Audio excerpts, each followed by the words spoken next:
Iniciando a gravação, então bom dia a todos. Hoje nós vamos para a nossa quarta aula, né? Eu pulei uma aula aí, mas ela está disponível ali no Moodle para vocês, tá? Aula 3. É uma aula que, na verdade, é uma aula coringa. Mesmo quando as aulas são presenciais, eu tenho deixado essa aula 3 para o final, porque se não dá tempo de ver todo o conteúdo, aí ela não é ministrada. Mas, de qualquer maneira, como eu tenho ela gravada lá da época que eu era professor na UFT, vocês vão ver no vídeo lá. Eu dava aula para o curso de biotecnologia, mas é a mesma aula. Então, eu disponibilizei o vídeo para vocês. Na verdade, eu nem lembrava que ela estava gravada ontem, quando eu fui colocar o vídeo para vocês lá, que eu vi que ela estava disponível. Buenas, mas sem mais delongas, então vamos começar a aula de hoje. Vocês estão vendo aí a apresentação? Caso tenham alguma dúvida, vocês coloquem aqui, tá, no chat, ou abram o microfone aí também. Está aparecendo aí para vocês?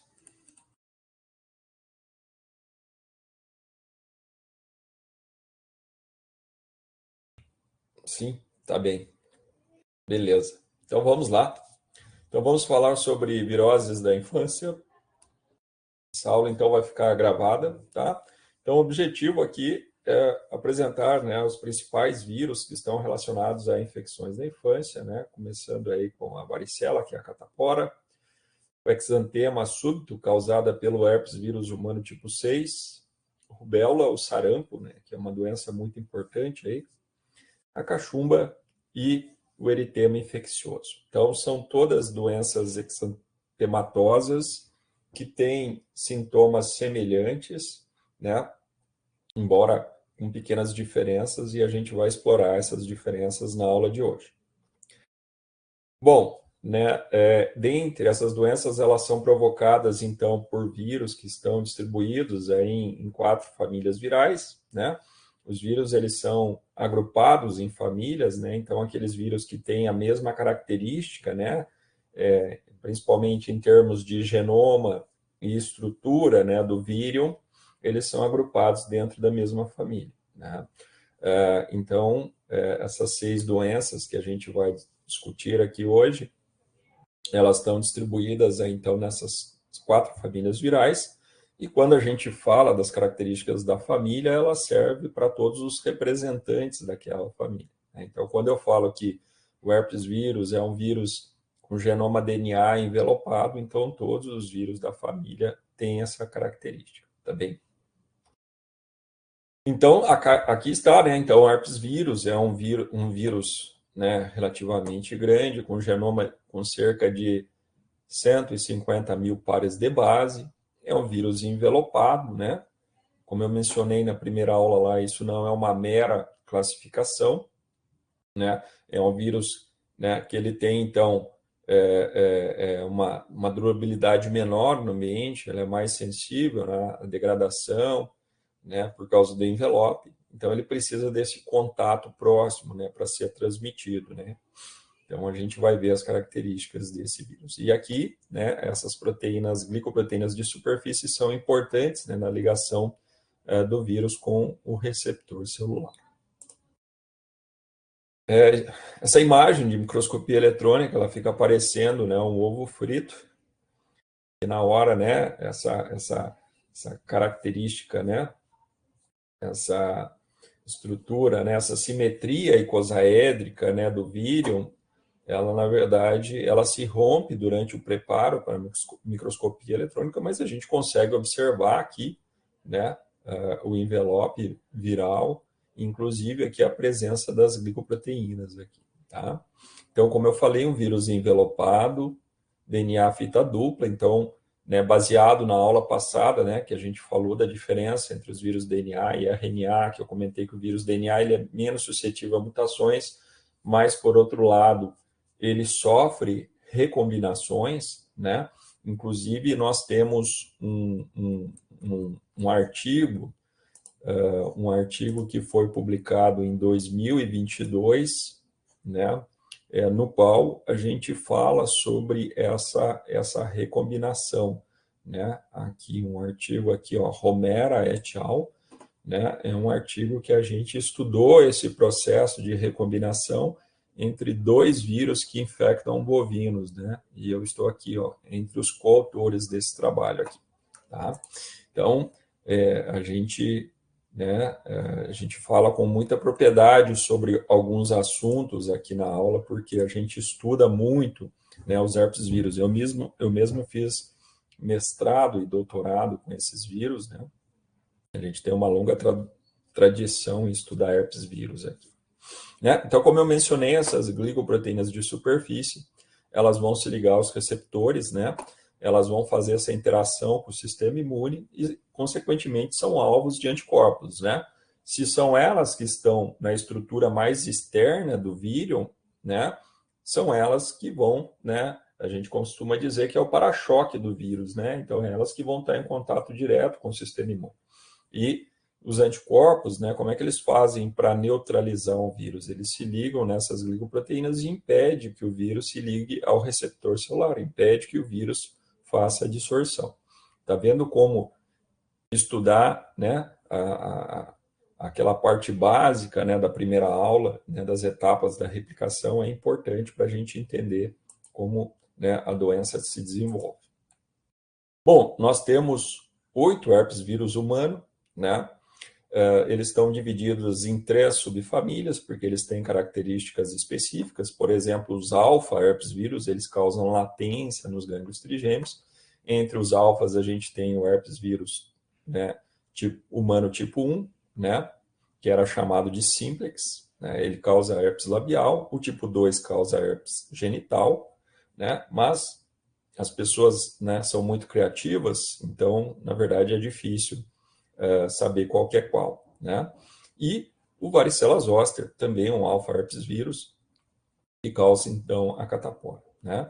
E aí nós temos também outros herpes vírus, a gente vai falar também do herpes vírus humano tipo 6, que é o beta herpes vírus. Bom, então, especificamente os alfa herpes vírus, eles causam latência nos gânglios trigêmeos, né? Então, os nervos que inervam aqui a região da nossa face, né? Ele serve, então, esse vírus, quando ele penetra através da mucosa nasal ou oral, ele pega carona nesses axônios e vai fazer a infecção latente lá no gânglio trigêmeo. Por que ele vai lá para o gânglio trigêmeo? Porque, né, é uma maneira dele ficar escondido, lá está protegido em relação ao sistema imune, né? O sistema imune ele tem uma ação deficiente, né, no sistema nervoso central. Isso é assim, senão qualquer pancada na cabeça a gente ia desenvolver, né, um processo inflamatório, isso é muito grave, né, uma encefalite. Então, o vírus ele se aproveita disso e fica escondido lá, de forma latente, né? Vejam só que lindo esse slide aqui, eu chamo ele de Virus in Love, né? Eu tirei de uma tese de doutorado, né? A autora dizia o seguinte: ironicamente, o mesmo neurônio sensitivo que permite a gente sentir o prazer de um beijo, né, serve de rota, né, para o transporte do herpes vírus. Então, essa lesão que a gente vê aqui, né, essa lesão herpética aqui, o vírus, ele, quando ele causa essa lesão, ele também, né, ele fica latente. E uma vez latente, né, a pessoa vai ser portadora, né, desse vírus para o resto da vida, né?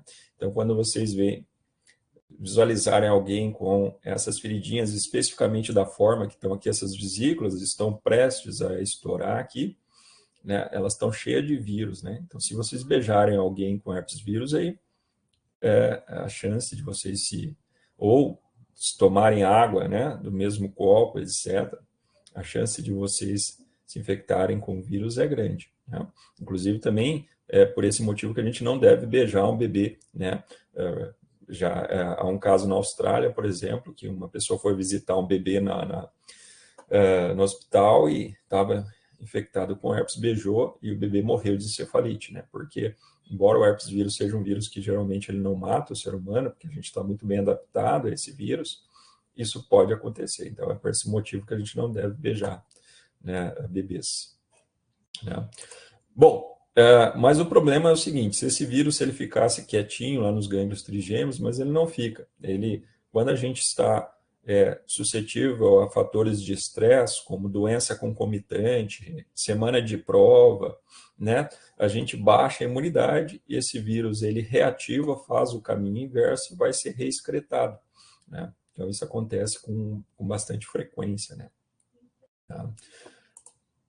Bom, então, especificamente, a gente vai falar sobre o herpes vírus humano tipo 3, que é o vírus da varicela zoster, né? Então, a varicela é a catapora e o zoster é aquela doença que acontece, né? Geralmente na idade, né? Quando a gente está idoso, né? Que é uma diminuição da imunidade, está relacionada com a reativação desse vírus que a gente teve, né, da catapora. Então, vejam só, é o mesmo vírus, né? A gente geralmente se infecta durante a infância e quando a gente chega lá, né, na idade, né, quando a gente baixa essa imunidade, né, isso acontece, né, após os 50, 60 anos, aí começa a diminuir essa imunidade, a gente fica suscetível a essa reativação e a ocorrência do zoster. Esse vírus, quando a gente se infecta na infância, ele é uma evolução rápida, é bastante contagiosa, né? Então, eu sou de uma geração que a gente tinha catapora, não tinha vacina ainda, né? Então, todo mundo, quando tinha catapora, se infectava, né? Geralmente, acomete crianças até 10 anos e a varicela zoster está relacionada a essa reativação viral em idosos ou pessoas imunocomprometidas. Tudo bem até aqui, pessoal?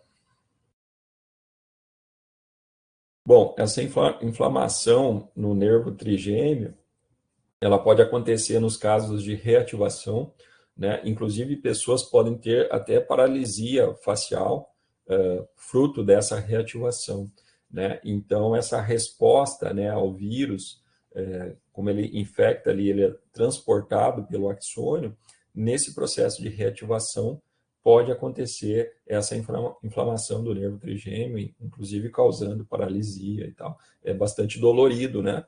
Qualquer inflamação a nervo, né? Os nervos que nervam, né? A nossa a face aqui. Então, qualquer inflamação a nível de nervo é muito dolorido. Os pacientes que têm zoster também reclamam muito de dor, né? Então, essa inflamação está relacionada à presença do vírus lá, e a reação, né, do sistema imune contra esse vírus, tá bem?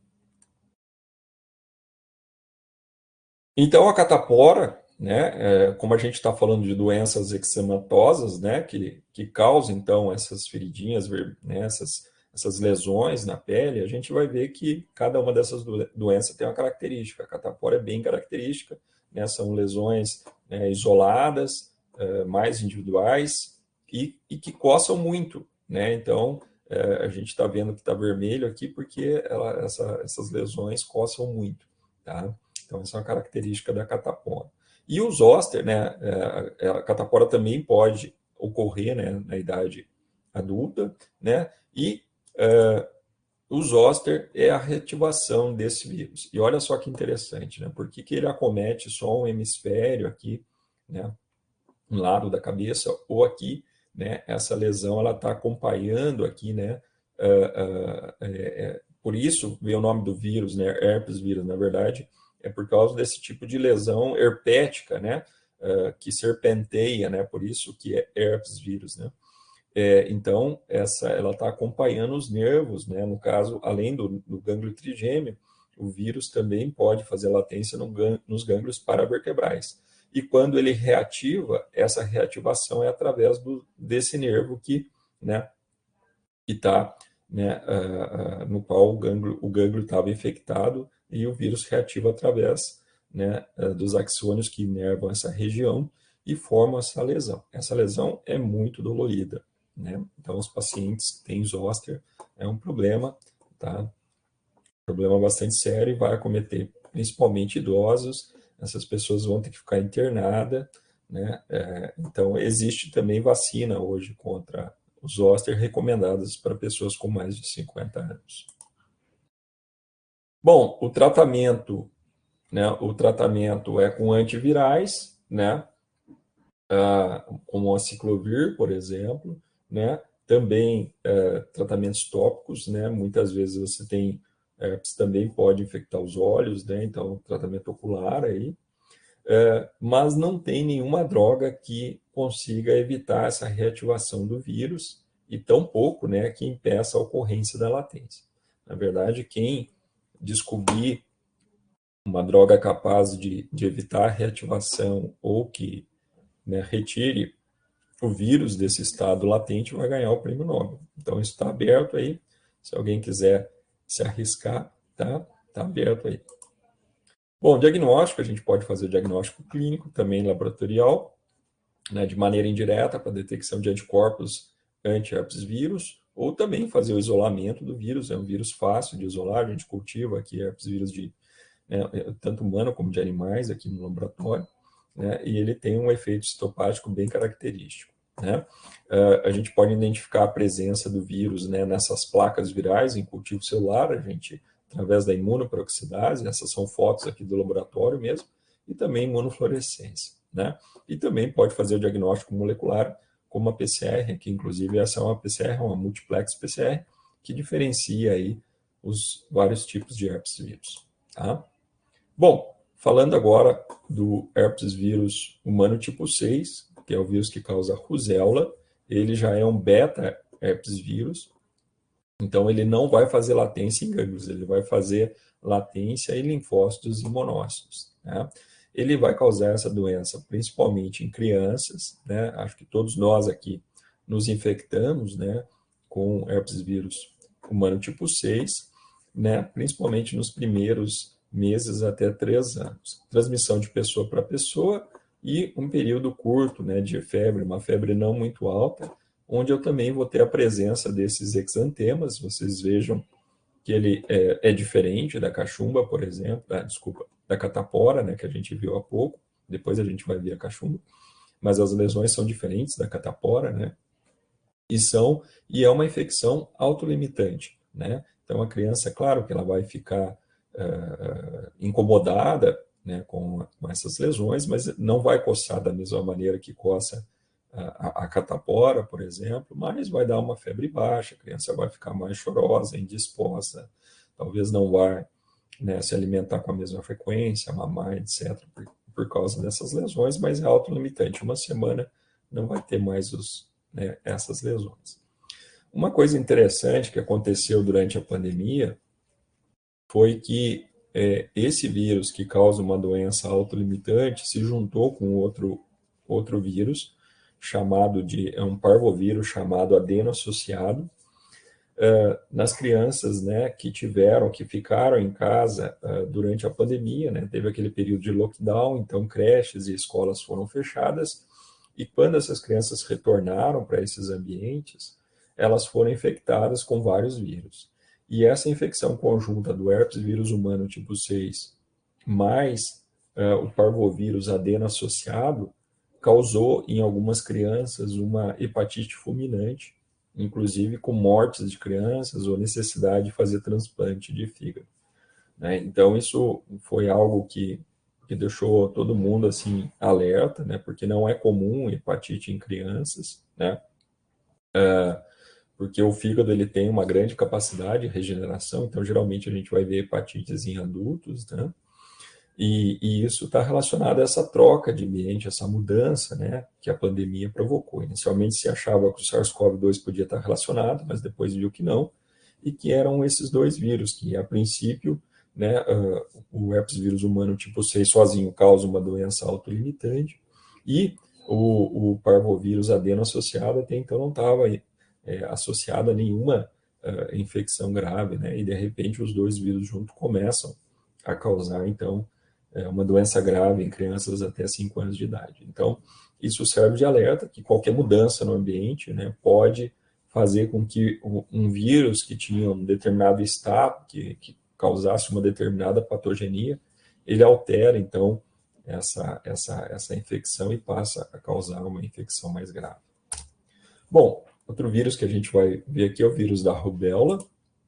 Ele está classificado na família Matonaviridae, né?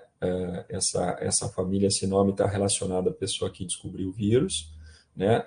O gênero rubivírus, é um vírus agora RNA fita simples de polaridade positiva, né? Vocês lembram lá, essa polaridade positiva significa que está no mesmo sentido, né, do RNA mensageiro, ou seja, quando esse vírus entrar no citoplasma, ele já está pronto para ser traduzido em proteínas, né? O genoma vai codificar proteínas não estruturais, como a polimerase, por exemplo, viral, e proteínas estruturais que vão fazer parte da estrutura do vírus, né? Tanto capsídeo como proteínas do envelope. Então, ele é um vírus envelopado, né? Então, por exemplo, a proteína E1 e E2 aqui vai estar presente lá no envelope do vírus e vai ser importante, né? Na ligação do vírus com o receptor celular. Então, ele vai replicar no citoplasma e o grande risco, né, da rubéola é que é quando contraída, então, pela mãe, né, durante a gravidez e pode causar aborto, né? Então, como eu falei, ele é um vírus RNA envelopado, né? E ele vai se replicar no citoplasma, né? Então, ele vai fazer lá, né, a dissorção, né, que em inglês é attachment, né? Vai fazer a penetração, vai sofrer, então, desnudamento. Como o RNA dele está no mesmo sentido, né, do RNA mensageiro, ele já vai ser traduzido em proteínas, ele vai produzir cópias do seu genoma e proteínas virais, vai montar novas partículas virais e quando ele sair da célula, ele vai pegar um pedacinho da membrana plasmática para servir como seu envelope e infectar novas células. A transmissão através de aerosóis também a gente vai se infectar, né, com esse vírus durante a infância, mas o grande risco é pessoas, né, mulheres soronegativas, né, que não tiveram a infecção e se infectam durante a gravidez. Então, a imunidade de rebanho é importante, é uma vacina, a gente vai falar sobre isso, né? E vacinação muito cedo pode levar populações desprotegidas em idade reprodutiva. Então, é sempre recomendado ali, né, que durante o pré-natal ali ou antes de se engravidar, as mulheres façam uma sorologia, por exemplo, para a rubéola, para saber como que está esse nível de anticorpo, se há necessidade de fazer, né, uma dose de reforço, né? A viremia, ela vai acontecer 7 a 9 dias após a infecção, com o início da excreção do vírus, tanto pela nasofaringe como pelas fezes. Ele também vai infectar células, né, dos mononucleares. As secreções, né, nasofaríngeas vão durar de 1 a 2 semanas, que, né, vão coincidir, né, com o início do exantema, né?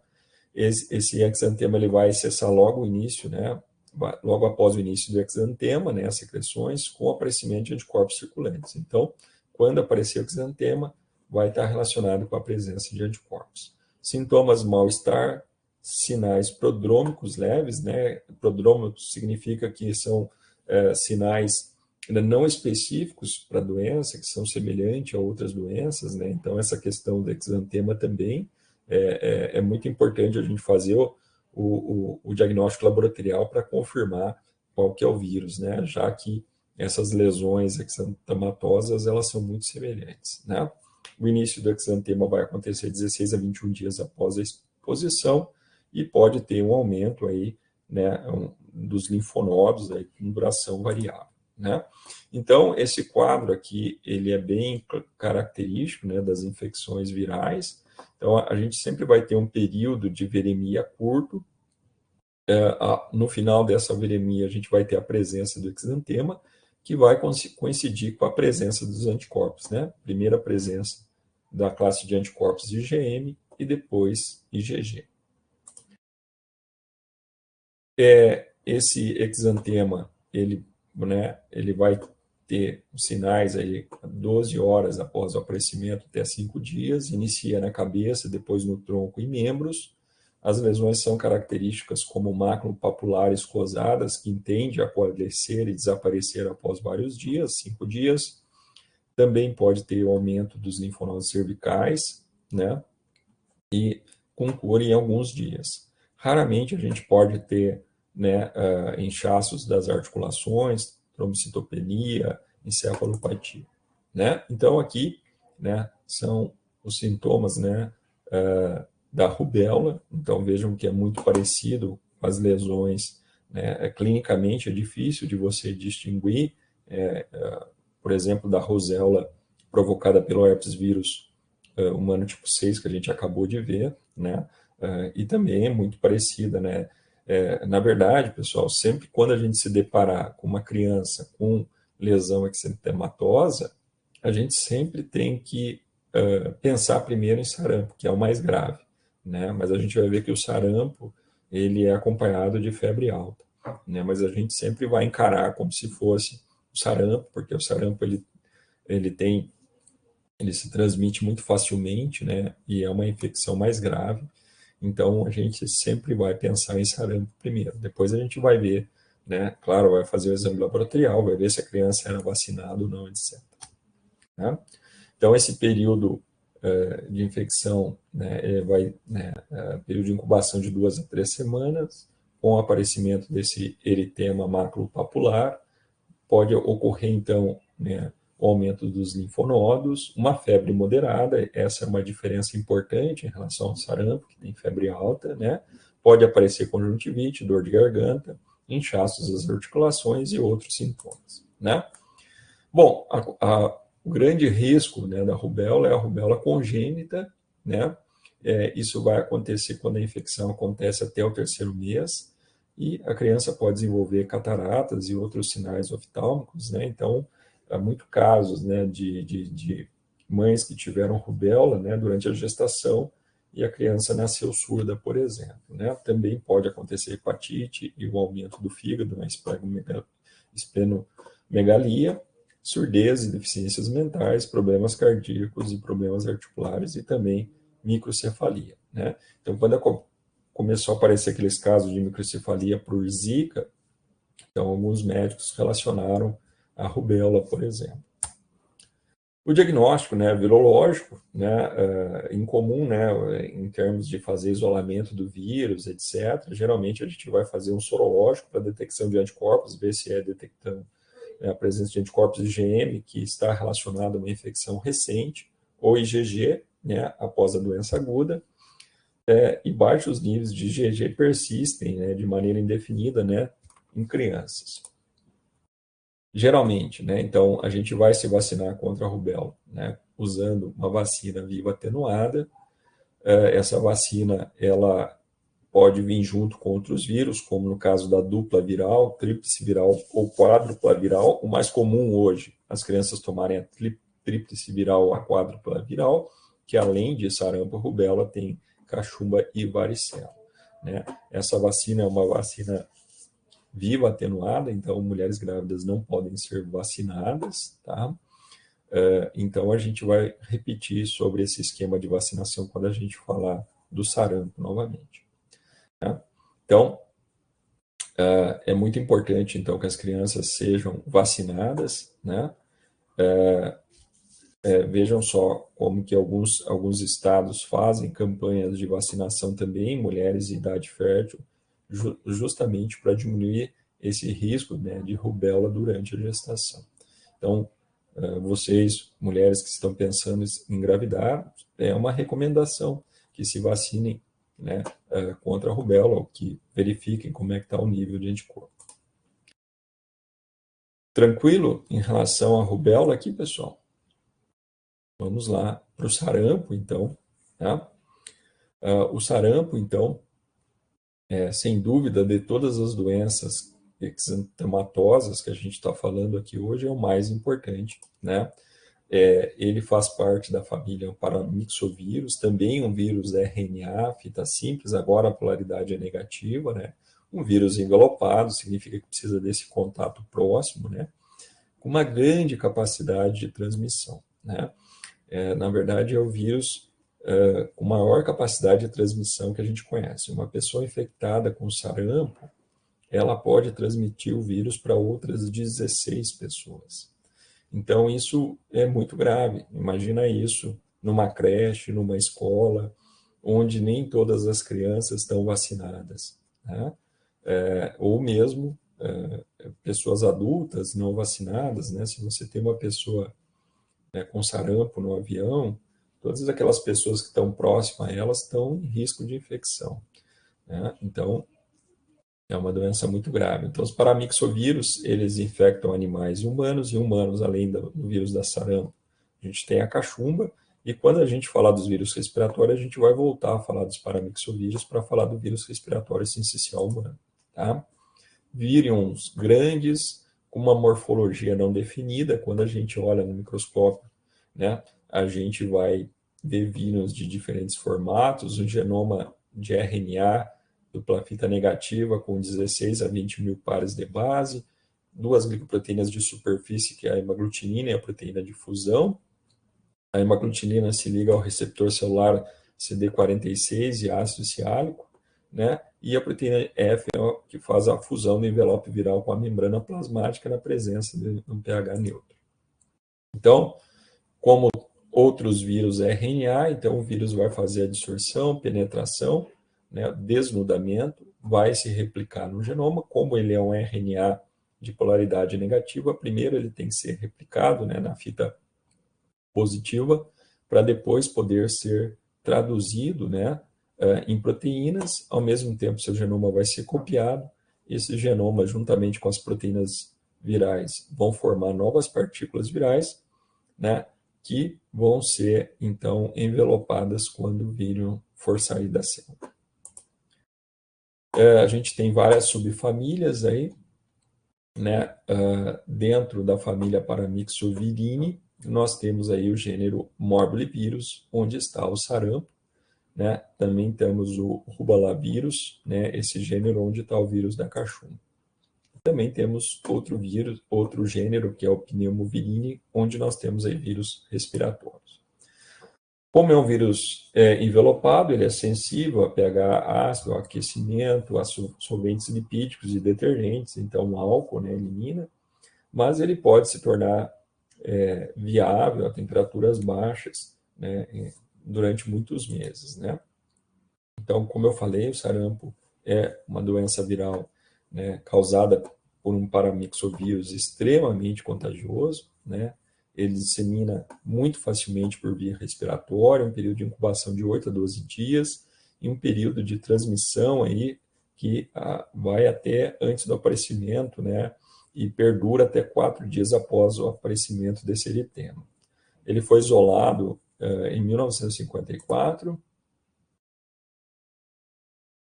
há 24 genótipos, mas apenas um sorotipo, né? Isso é bom porque essa menor diversidade viral favorece, né, na verdade, uma boa ação da vacina. A vacina do sarampo, ela protege, então, contra todos os genótipos, então é uma vacina muito eficaz, né? O vírus, a gente multiplica ele em células de pulmão humanas e rim de macaco, né? Tem a formação de sincício, e ele usa 3 receptores, então CD46, CD150 e a nectina 4.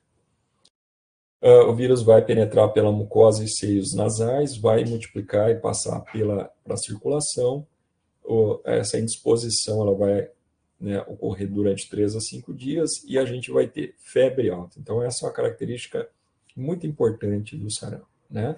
Então, lá na prova, vai cair um caso clínico sobre essas doenças da infância, né? Onde eu vou colocar o paciente, tal idade, apresentou tais sintomas, né? Manchas eczematosas e febre alta. Bom, febre alta, pensem, lembrem em sarampo, tá? Também pode acontecer coriza, conjuntivite e tosse, né? Essas manchas de Koplik aqui são pequenas manchas aqui no palato, né? E também na língua. E eritema maculopapular, muito semelhante a essa doença, né? A outras doenças que a gente viu aqui. Então vejam que clinicamente é difícil, é claro que a presença de febre alta pode ser um indicativo, né? Então, esse eritema vai iniciar na região retroauricular e vai se espalhar pela face, pescoço, membros, tronco e membros inferiores. A febre persiste com o aparecimento do exantema. O terceiro dia pode haver uma diminuição, uma descamação fina, a febre desaparece, né? Se persistir, pode estar relacionado a complicações, gânglios aumentados no pescoço e na nuca e diarreia em crianças com baixo nível socioeconômico, né? Então, aqui mais sintomas, né? Então, vejam que é o exantema bastante pronunciado, né? Então, isso está relacionado, né, também com essa febre alta, que claro que a criança vai ficar incomodada, vai ficar indisposta, né? Além do risco, né, de transmissão do vírus para outras crianças. Então, quando a gente falar de sarampo, Então, todo indivíduo, independente da idade, porque a gente não sabe se ele foi vacinado ou não, né, apresentar febre e exantema maculopapular acompanhado de um ou mais dos seguintes sintomas: tosse e ou coriza e ou conjuntivite, a gente sempre vai desconfiar de sarampo, né? A gente pode fazer o diagnóstico virológico, né, com a detecção do vírus ou isolamento do vírus, né, mas geralmente a gente faz um diagnóstico sorológico por ELISA para fazer a detecção então de anticorpos IgM, que vai caracterizar então uma infecção recente, né? A gente pode também fazer imunofluorescência, né? Então a gente tem vacina contra o sarampo, né, no qual a dose zero, né, ela é recomendada no caso de aumentos de casos para crianças de até 6 meses a menos de 1 ano, a primeira dose com 1 ano e uma segunda dose 15 meses de idade, né? E é muito importante, né, o papel da enfermagem, né, no programa nacional de imunização. O Brasil, ele recebeu o certificado oficial de erradicação do sarampo graças a esse programa, e os profissionais de enfermagem têm um papel fundamental nesse papel, mas em 2019, né, aconteceram muitos casos da doença e nós tivemos também 2 óbitos, né, e isso fez o Brasil perder esse certificado, né, durante a pandemia também. A gente, né, teve um aumento aí de fake news relacionados à vacinação, embora boa parte dessas fake news estavam relacionadas à vacina contra a Covid-19, mas isso também refletiu em outras vacinas. Então, é muito importante que a gente sensibilize as pessoas sobre a necessidade, né, de vacinar seus filhos contra essas doenças eczematosas. O sarampo, entre elas, é a doença mais grave que pode matar, inclusive, né? Então, a gente precisa ter esse papel de levar essa informação às pessoas. Tranquilo em relação ao sarampo aqui? Bom, e a cachumba, né, também outro paramixovírus. Então, tudo que a gente falou em relação às características do vírus, né, então o vírus, né, RNA de polaridade negativa, envelopado, tudo aquilo que a gente falou serve também, né? A definição da cachumba, então, é uma infecção generalizada causada por vírus com tropismo pelo sistema nervoso central e por tecidos glandulares, né? Ele vai causar também uma doença febril, onde a gente vai ter um aumento pronunciado, né, das glândulas submaxilares, que é uma característica, né, da cachumba. Ela pode acontecer, geralmente ela acontece na infância, eu tive cachumba, também pode acontecer, né, durante a adolescência ou na fase adulta, tá? Vocês são uma geração que não conhece a cachumba, né, porque a maioria foi vacinada, né, mas a minha geração aí era uma doença muito, muito clássica, né? A gente vê um colega de escola ali com esses sintomas da cachumba aí, tá? E a cachumba, né? O vírus também só tem um sorotipo, como eu falei, a RNA única polaridade negativa, vírus envelopado, precisa desse contato próximo. Ele aglutina hemácias de galinha, isso é importante no diagnóstico. Também se multiplica em cavidade amniótica de ovos embrionados, células de macaco e outras, causando hemadissorção, né? Ele se liga ao receptor de ácido ciálico, assim como outros vírus. A idade mais comum, 5 a 15 anos. Adultos podem não ser imunes se não tiveram contato com o vírus ou não foram vacinados. É um vírus também extremamente contagioso, né? A gente vai se infectar pelo contato direto com secreções respiratórias e salivas. Também pode acontecer por objetos contaminados. O único hospedeiro natural é o homem e existe, então, essa vacina, a vacina contra a cachumba, tornou a cachumba bastante rara. Então, o vírus, a patogênese dele vai replicar primeiro no sistema respiratório superior, uma replicação secundária nos linfonodos, vai atingir as glândulas salivares, onde vai apresentar, então, o seu sintoma clássico, e também para outros tecidos, né? Então, se a gente observar aqui, a gente vai ter um período de incubação, a gente vai ter aqui, né, a presença do vírus, né, na saliva, né, e depois a presença de anticorpos IgM e IgG, né? Ele pode causar complicações como meningite, por exemplo, né? Não necessariamente ela pode ser acompanhada por esse aumento das glândulas salivares, né? Alguns autores apontam que a maioria dos casos de meningite são sem parotite e a infecção ou vacinação confere imunidade duradoura. Então, eu que tive cachumba, eu estou protegido da cachumba. E é muito comum, né? Era um medo entre nós, né, quando adolescente, tal, de pegar cachumba e ter orquite, né? Era algo que se comentava bastante, que essa infecção, né, nos testículos e também nos ovários também pode acontecer, né? E em adultos tende a apresentar a doença mais severa, 20%, né, dos adultos masculinos infectados desenvolve orquite, e desses 20 a 40% bilateral, então em ambos os testículos. Tá? Então, orquite, né, 20% em meninos pós-púberes, aborto espontâneo também em mulheres, e meningite. Né? Então, embora um número de casos venha causando, ela pode trazer complicações que às vezes podem ser fatais. Né? O diagnóstico é clínico, aí sim, né? Laboratorial também pode se fazer, né? Detecção do genoma por RT-PCR e sorológico. Né? Desfecho, geralmente benigna, fatalidade baixa, mortes, né? Por complicações neurológicas, tratamento, terapia de suporte, repouso, hidratação, antitérmicos e analgésicos. Então, a vacina, né, como eu já mencionei, né, as vacinas é uma vacina atenuada, né, a gente tem a monovalente só para o sarampo, a MR combinada com rubéola, a tríplice viral, que é o sarampo, cachumba e rubéola, e a quádrupla viral, que é o sarampo, cachumba, rubéola e varicela.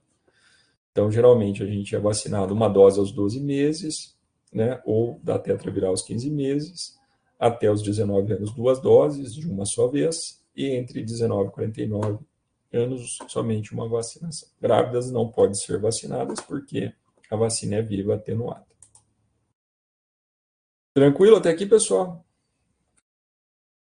Bom, e a quinta doença, né? Porque a gente já falou aí, né, da varicela, a gente já falou da rosela, a gente já falou da rubéola, a gente já falou do sarampo, a gente já falou da cachumba e agora a gente está falando do parvovírus B19, também conhecido como quinta doença. Bom, esse parvovírus é um vírus DNA não envelopado. Então, diferente de todos os outros vírus que a gente viu até aqui, o fato dele ser não envelopado significa que ele tem uma resistência muito grande no ambiente. O DNA é fita simples, um genoma de cerca de 5.000 pares de base, que codifica proteínas não estruturais e uma proteína estrutural, que vai fazer parte do capsídeo do vírus. São vírus muito estáveis no ambiente, que pode manter sua infectividade durante meses até um ano no ambiente. Como ele o genoma é bastante restrito, ele é mais dependente da maquinaria celular, então ele vai procurar células na fase S que estejam, né, em ritmos mais acentuados de replicação, né, e tem vários gêneros, entre eles o dependo parvovírus, que é esse vírus que eu falei que está relacionado, né, que é o adeno associado, que estava relacionado com esses casos de hepatite fulminante em crianças. Então, ele vai infectar células da medula óssea ou das criptas intestinais, e o dependo parvovírus, ele tem esse nome porque ele é um vírus defectivo, ele não consegue replicar sozinho, então ele precisa se infectar, né, ele consegue infectar outras células na presença do adenovírus ou do herpes vírus. Né? O protótipo do grupo é o parvovírus B19, que está relacionado com abortos e doenças eczematosas em crianças, é gênero eritroparvovírus, também tem outros vírus nesse gênero, e é um vírus que causa doenças importantes em animais e suínos. Né? Como um vírus DNA, ele vai fazer, então, a dissorção, penetração, né? E o desnudamento, pessoal, vai acontecer quando ele for atravessar o poro nuclear. Lembrem lá, né? Todo vírus DNA, ele vai replicar no núcleo da célula. Por que ele vai replicar no núcleo da célula? Porque é lá no núcleo da célula onde a gente tem as enzimas necessárias para a replicação do DNA. Então, ele vai sofrer esse processo de desnudamento quando ele for atravessar o poro nuclear, e lá o seu genoma, então, como ele é fita simples, primeiro ele vai ser completado em fita dupla e vai produzir, então, cópias do seu genoma que vão ser empacotadas. Ao mesmo tempo, as proteínas virais, né, o genoma vai ser transcrito e vai ser produzida proteínas virais, né, o RNA mensageiro vai sair aqui, as proteínas vão voltar e vão montar partículas virais que vão sair, né, do vírus. Como é um vírus não envelopado, ele já está pronto, né, ocorrendo a lise celular, ele já está pronto para infectar outras células. Transmissão por aerosóis, né, alvo, né, células progenitoras eritroides lá na medula, replicação no trato respiratório, ou ele atravessa a mucosa, não é bem sabido esse processo, né, vai à medula óssea, requer um receptor globosídeo, o GP4C, mais um correceptor, né, K80 ou alfa 5 beta 1. Esse receptor está presente em diversos órgãos e pode participar em reações autoimunes e persistência viral. Mais prevalente em crianças de 5 a 15 anos, então provavelmente todos nós nos infectamos com esse vírus durante a infância. As infecções assintomáticas, adultos podem, né, também ter infecções assintomáticas, e também um risco aqui acentuado para gestantes, né? Pode causar uma hidropisia fetal não imune. Né? A maioria, né, dos lactantes infectados no útero nasce normalmente, mesmo os que apresentam quadro de hidropisia. A hidropisia está relacionada à anemia profunda e insuficiência cardíaca, né? E isso vai acontecer quando o feto é infectado entre a 10ª e a 20ª semana, e perdas fetais podem acontecer em todos os estágios de gestação, mas é mais comum no segundo trimestre. Né, crises aplásticas, né, devido a essa predição por células na medula, né, então as crianças vão desenvolver anemias crônicas, pessoas saudáveis podem apresentar aplasias transitórias e imunodeficientes podem ter infecções graves, inclusive com risco, né, de infecções mais severas em portadores de HIV. Né? Então o vírus ele vai penetrar e vai buscar então as células da medula para fazer o seu processo replicativo lá e causar então todo esse dano, né? Então ele vai ser transmitido entre humanos por inalação, né? O principal alvo são células eritroides progenitoras na medula. Não é conhecido se o vírus inicia e se replica no trato respiratório antes de disseminar para a medula, ou se o vírus é hábil, né, por atravessar então a mucosa pulmonar e então migrar para a medula. Para infectar as células-alvo, né, ele requer então esse receptor GB4C globosídeo, né, assim como outros correceptores, né, para se ligar, fazer o processo de adsorção e a internalização, né, nos endócitos. Esse receptor é encontrado na superfície de vários eritrócitos, plaquetas, granulócitos e potencialmente joga um papel na transferência do vírus para a medula e outros tecidos. Esse receptor também é expresso, né, no pulmão, no coração, no fígado, nos rins, no endotélio e no tecido intestinal. Né? Então, o DNA do parvovírus pode ser encontrado em todos esses pulmões e ele também pode estar relacionado a reações autoimunes e persistência viral. Sinais: febre, eritema maculopapular, com uma característica aqui. A gente vai ver essas bochechas róseas aqui, ó, né?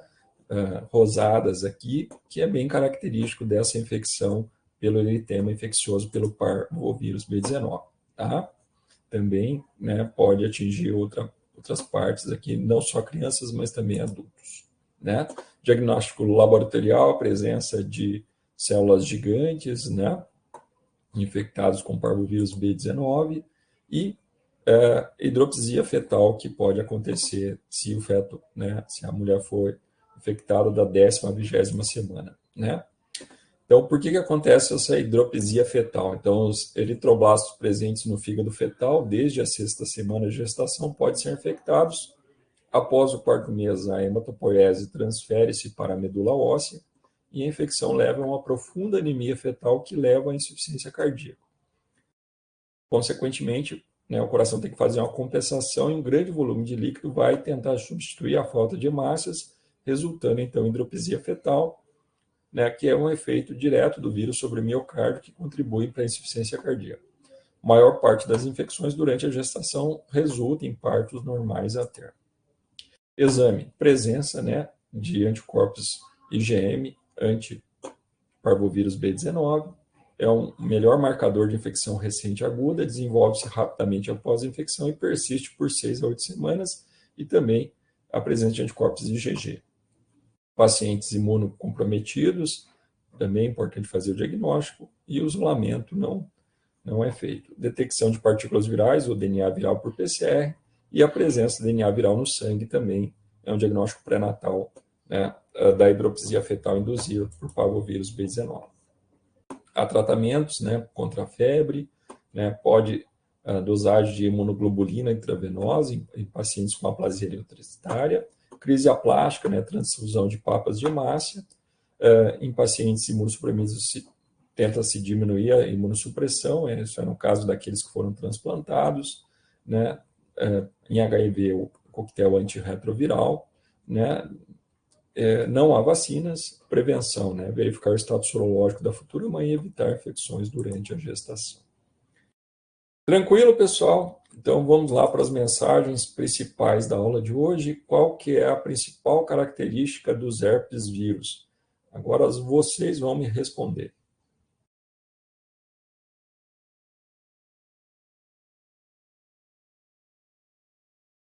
Vou colocar um reloginho aqui. A principal característica das infecções pelos herpes vírus é a infecção latente, tá, pessoal? Que faz com que o portador se torne infectado pelo resto da vida. E, né, no caso do varicela zoster, pode ocorrer, então, a reativação, né, e a ocorrência do zoster na idade idosa, né, quando há uma diminuição na imunidade. Qual é o nome da família do vírus da rubéola? Matonaviridae. Tá? Só lembrar de vocês que ficam aí matando a aula, né, não querem estudar. São um bando de matão, Matonaviridae. É uma piadinha sem graça, mas é só para vocês lembrarem. Quais as complicações da cachumba, né? Então a gente viu que, né, se adolescentes, né, jovens forem infectados, pode ter orquite, né? Também a gente viu que pode ocorrer casos, nós vimos também que pode acontecer casos de meningites provocados pelo vírus da cachumba. Isso, muito bem, Maria, muito obrigado, está com a memória boa, né? E também aborto, né? Por que não podemos vacinar mulheres grávidas contra o sarampo e essas outras doenças? Porque é uma vacina viva, né? Um vírus vivo atenuado, e como na mulher há essa baixa imunidade, né, devido à gravidez, isso pode trazer um risco, né?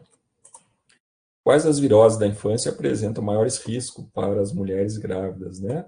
A rubéola, né, e a infecção pelo parvovírus B19. Doença provocada pelo parvovírus B19, a quinta doença, o eritema infeccioso, vírus que deixa as bochechas rosas, parvovírus B19, vírus que causa hidropisia fetal, parvovírus B19. Quais vírus têm sido associados aos casos de hepatite fulminante em crianças de até 5 anos, né? Então foi esse caso que eu comentei, essa associação entre o herpes vírus humano tipo 6, que causa rubéola, mais, né, um parvovírus adeno associado tipo 2. O que vem ocorrendo com os índices de vacinação contra as viroses da infância, né? Qual a importância disso para a enfermagem? Então, de maneira geral, as pessoas estão deixando de vacinar seus filhos, né? E os índices, né, dessas viroses, eles vêm aumentando. E a importância, né, da enfermagem é em tentar, né, na verdade, levar adiante o PNI, o Plano Nacional, né, de Imunização, e mostrar para todo mundo a importância de vacinar seus filhos, né? Então, a enfermagem tem um papel fundamental nisso. Sugestões de leitura da meia-noite às 6, tá? Inclusive com um artigo aqui, e gostaria de agradecer a atenção. Aqui são os casos, não, que eu coloquei aqui de hepatite fulminantes, né? Nessa ocasião aqui estavam em 22 mortes e 46 crianças transplantadas, mas esse número foi muito maior. Ok, pessoal? Então, essa aula vai ficar gravada. Vamos parar aqui. Eu agradeço a todos pela atenção aqui, vou parar a gravação e nos vemos na terça-feira, né? Novamente a aula gravada, nesse mesmo link aqui, tá? E até lá então. Tchau, tchau, pessoal. Se tiver alguma dúvida, pode colocar lá no Moodle ou... Não parou aqui.